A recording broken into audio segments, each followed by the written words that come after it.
Bismillahirrahmanirrahim. Assalamualaikum warahmatullahi wabarakatuh. Waalaikumsalam warahmatullahi wabarakatuh. Sahabat Ramadan Pods, alhamdulillah kita kembali hadir dalam program spesial Ramadan yang tentunya diselenggarakan oleh MWC LDNU Kecamatan Omben. Dan pada episode kali ini kita akan membahas sisi lain dari puasa, yaitu tentang rukhsah atau keringanan dalam syariat. Karena Islam tidak hanya berbicara tentang kewajiban, tapi juga tentang kemudahan yang penuh hikmah. Dan alhamdulillah pada episode kali ini kita sudah bersama narasumber kita, beliau Ustadz Miftahul Ulum. Selamat datang Ustadz. Terima kasih sudah berkenan hadir pada Ramadan Pods episode kali ini. Dan kali ini kita ingin mengupas tuntas Ustadz terkait orang yang sedang berpuasa yang mendapatkan rukhsah atau keringanan Ustadz. Siapa saja sih yang diperbolehkan untuk tidak berpuasa dan apa tanggung jawabnya setelah itu Ustadz? Kita nanti akan mengupas tuntas terkait itu. Dan mungkin sebelumnya Ustadz bisa dijelaskan Ustadz terkait apa sih rukhsah itu sendiri, apa sih menurut tanggapan panjenengan Ustaz? Baik, sebelum memasuki pada pembahasan, terlebihnya saya akan mengupas beberapa tentang syarat-syarat berpuasa, yang mana yang kita ketahui yaitu syarat berpuasa adalah Islam. Tentunya kita sudah paham. Kemudian yaitu baligh atau dan berakal, juga yang masuk pada syarat tersebut diantaranya itu al-itaqah. Al-itaqah itu apa? Orang yang benar-benar mampu untuk berpuasa. Al-itaqah kemudian dibagi menjadi dua. Ada hisan, ada syar'an. Yang syar'an itu apa? Yaitu orang yang haid dan nifas. Tentunya yang haid dan nifas tidak masuk bagian untuk tidak berkenankan untuk tidak berpuasa. Kemudian yang hisan apa saja? Nah, yang hisan ini yang masuk kerusuhan atau keringanan bagi seseorang yang memang tidak diperuntukkan untuk tidak berpuasa. Itu yang al-itaqah. Kemudian apalagi syarat berpuasa yaitu sehat. Tentunya sehat itu menjadi salah satu syarat untuk berpuasa. Itulah sebelum memasuki pada pembahasan itulah mukaddimah. Mukaddimah, pengantar lah gitu. Seperti yang dijelaskan sampean syarat-syarat bagi mereka yang diwajibkan berpuasa. Diwajibkan berpuasa. Nah, tentu di bulan Ramadan ini Ustaz, biar bagaimanapun meskipun kita diwajibkan berpuasa, ada kalanya kita tidak mampu lah istilahnya. Tidak mampu. Nah, mungkin Ustadz bisa menjelaskan siapa saja sih orang-orang yang mendapatkan rukhsah yang akan kita bahas nantinya, yang mendapatkan gerangan dari syariat seperti itu. Baik, siapakah orang yang mendapat keringanan ataupun kerusuhan untuk tidak berpuasa? Dia dalam Al-Quran itu Allah Ta'ala berfirman, faman kana maridan aw ala safarin fa'iddatun min ayyamin ukhra.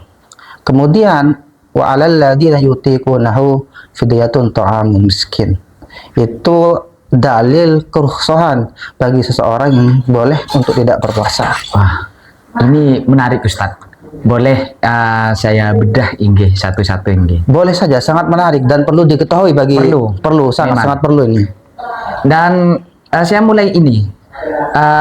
Salah satu orang yang diperbolehkan untuk tidak berpuasa ini kan orang tua renta, Ustaz. Orang tua renta. Ya. Bagaimana jika seseorang sudah tua renta dan secara fisik benar-benar lemah, Ustaz, sehingga tidak mampu lagi berpuasa?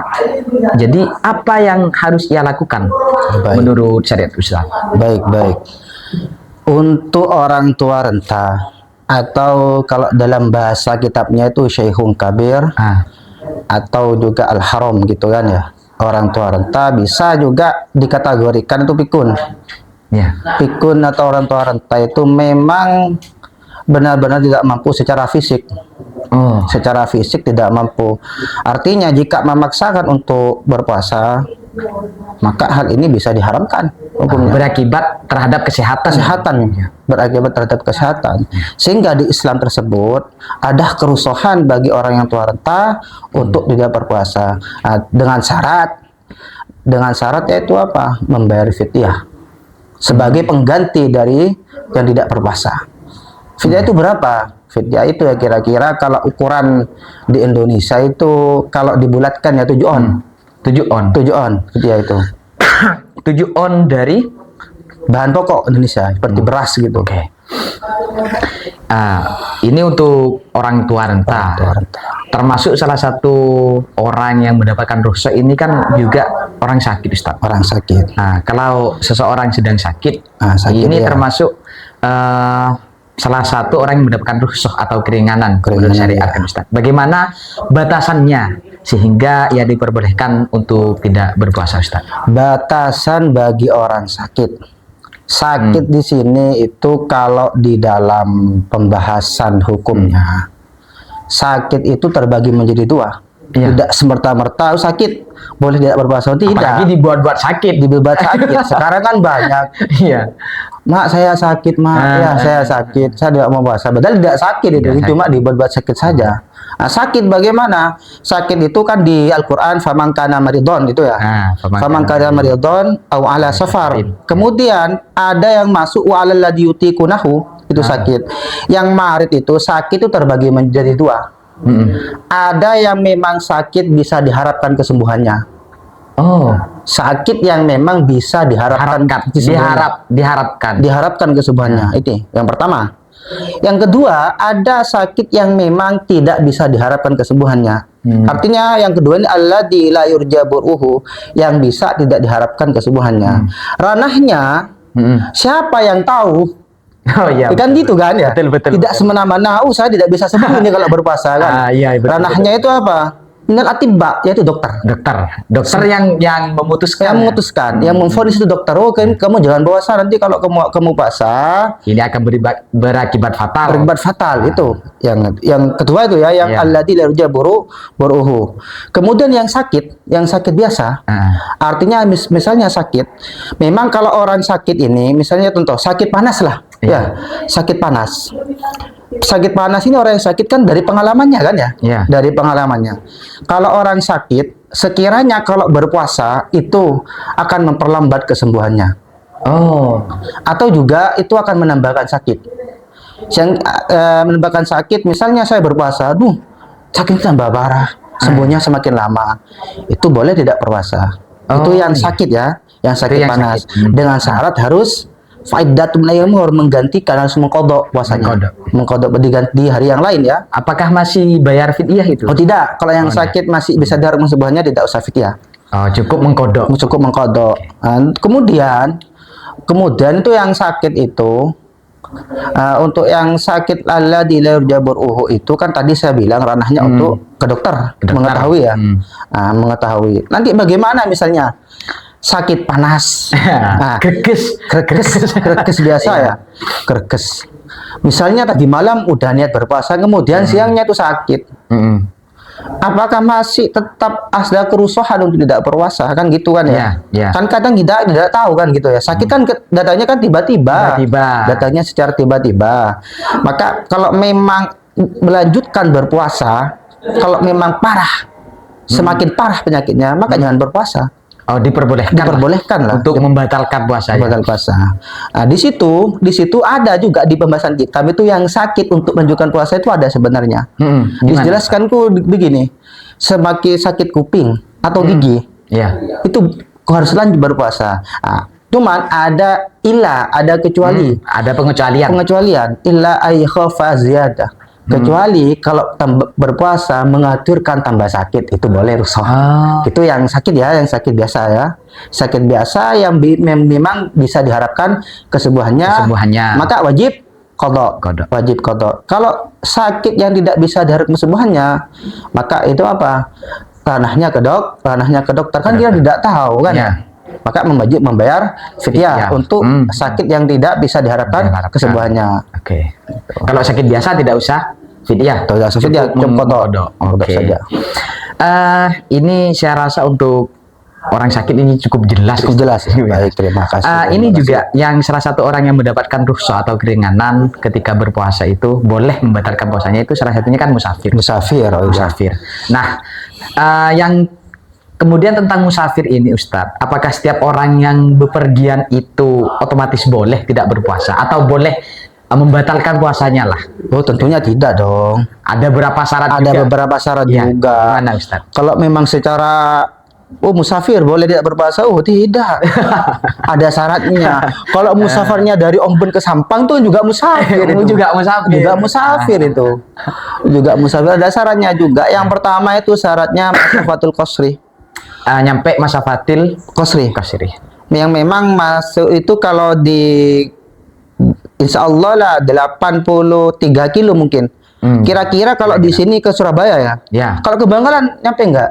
masih belum nyampe. Masih belum nyampe kayaknya ya. nyampe. Oh ya, nanti takutnya itu begini. Wah, ini sudah sampai ini di Bangkalan ini. Kan sekarang canggih, tinggal dicek di Google Map kan ketahuan di sana Ustaz. Ini bahaya. Jalan. Lebihnya anak-anak muda sekarang itu. Akal-akalan. Dibuat kesempatan.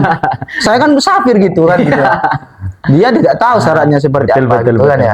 Ini penting. Penting banget. Penting. Penting banget. Syarat yang pertama yaitu masafatul qasri. Masafatil qasri. 83 kilo atau 84. Bisa jadi ada yang mengatakan lebih. Ya diantaranya ya kalau kita diukur dari Omben atau Gersempal ke Surabaya itu sudah 83 kilo atau lebih, itu bisa jadi lebih itu. Oke. Itu syarat yang pertama. Yang kedua itu syaratnya ini yaitu harus sebelum perjalanannya tuh keluarnya sebelum qoblal fajri, sebelum subuh. Baru tuh boleh. Jadi kalau keluarnya sebelum subuh baru boleh Boleh. tidak berpuasa. Tidak berpuasa. Kalau semisal setelah subuh, Oh, nggak boleh. nggak boleh. Nggak boleh itu karena termasuk kalau setelah subuh itu termasuk apa ya? Lil hadir mukim. Oh iya. Jadi kalau syaratnya itu sebelum subuh. Baru boleh, itu syarat yang kedua. Syarat yang kedua itu. Oh iya, ini penting Ustaz. Soalnya kan kebanyakan kalau mendengar istilah nyampe masafatil qasri semisal. Iya. Nyampe masafatil qasri itu sudah dikatakan musafir. Musafir ya. Terlepas itu berangkatnya sebelum subuh atau sesudah subuh, itu kan kebanyakan tidak tahu kalau ada syarat yang kedua itu Syarat tadi. yang kedua ya. Syaratnya ya kan berangkat sebelum subuh itu tadi. Ini penting ya. Lebih menarik lagi syarat yang ketiga ini. Gimana syarat ketiga ini Ustaz? Yaitu perjalanannya itu perjalanan mubah. Oh. Perjalanan yang bukan maksiat. Oh iya. Bagaimana nanti itu? Ini hubungannya sama seseorang ya. Kalau di dalam kitab itu contohnya itu ya seperti orang yang mencuri atau begal lah gitu ya. Begal. Itu kan tidak boleh itu kan ya. Itu Nah, maksiat kan ya. maksiat. Bagaimana nanti misalnya kita atau seseorang lah ingin ziarah ke Kampel atau ke mana lah. Wadi Lima Itu lah. kan udah melebihi masafatul qasri. Ya. Tapi berdua sama tunangannya atau pacarnya. Nah, itu kan ini. Iya. Ini yang perlu dibahas. Iya, betul. Itu kan sudah maksiat perjalanannya udah berdua itu. Maka Iya, tidak boleh untuk tidak berpuasa. Iya, Tetap wajib berpuasa itu. Oh, iya. Jadi syarat yang ketiga intinya bukan perjalanan maksiat. Maksiat. Bukan Kadang-kadang kalau pemuda sekarang itu Ustadz, itu kan tujuannya itu dijadikan alasan Ustadz. Tujuannya terlepas dijadikan itu alasan. bareng siapa, itu iya. tidak dipertimbangkan kadang. Oh, tidak dipertimbangkan. Oh, banyak. Bahkan anak pondok aja banyak kan. Udah paham tapi masih banyak gitu. Oh, iya. Masih banyak gitu karena berduanya itu yang maksiat. Iya, betul. Berduanya yang maksiat itu. Jadi syarat 3 itu harus Sama-sama semuanya harus terpenuhi. Iya, Ustaz. Harus terpenuhi. Itu. Ini yang musafir.